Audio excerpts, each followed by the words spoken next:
ẹ kú dédé àkókò yìí gbogbo ẹ̀yin olólùfẹ́ ìkànnì Jígí Alára, ìkànnì 24 tó fi ìkàlẹ̀ sí ìlú Ìbàdàn ìpínlẹ̀ Ọ̀yọ́, ilé tí a ti ń sọ ọ̀rọ̀ bí àkọlé ìtàn tó jẹ́ wípé pẹ̀lú ìmísí Odùduwà ní gbogbo ọ̀rọ̀ tó ń jáde láti ẹnu wa.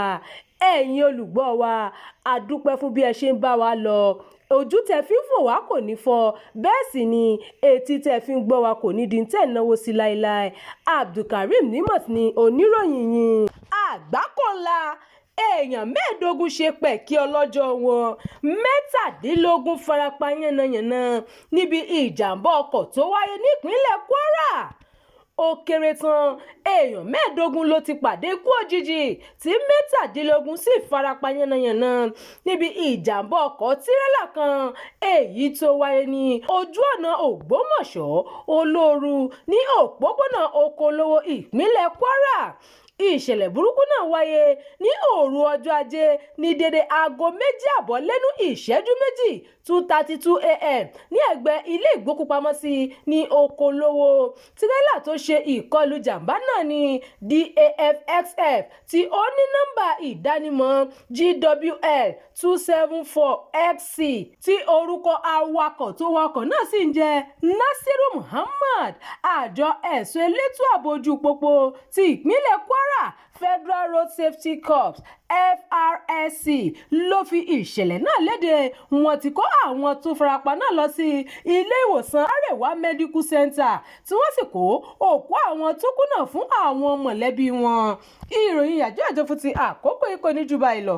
Ẹ má gbàgbé láti tẹ̀lé ìkànnì yìí, ẹ máa bá wa pín ká kí ẹ sì fi èròǹgbà yín sí abala àríwísí. Jígí Alára. Bàbá ló gudu. Èmi ní kí n wá ṣàlàyé fún yín pé àwa ti ń lọ ni. Èmi àti ìyàwó mi a ti ń lọ. Òun ni wá ṣàlàyé fún yín. Ó ti jáde bàtà bàbá mi ni. Bàtà bàbá mi. A retí láti ìjọ ẹ̀. Ṣé ti pín ogún bàbá yín? Ọ̀rọ̀ pé wọ́n pín ogún bàbá mi kọ́ àní bàtà bàbá mi tó fẹ́ ṣò ní Jígí Alára TV. Ó ti jáde sórí YouTube. Ó ní lọ sọ. Ṣé ní pọ́ńsẹ̀ tó kọ́ ẹ tó kọ́ wa láyé?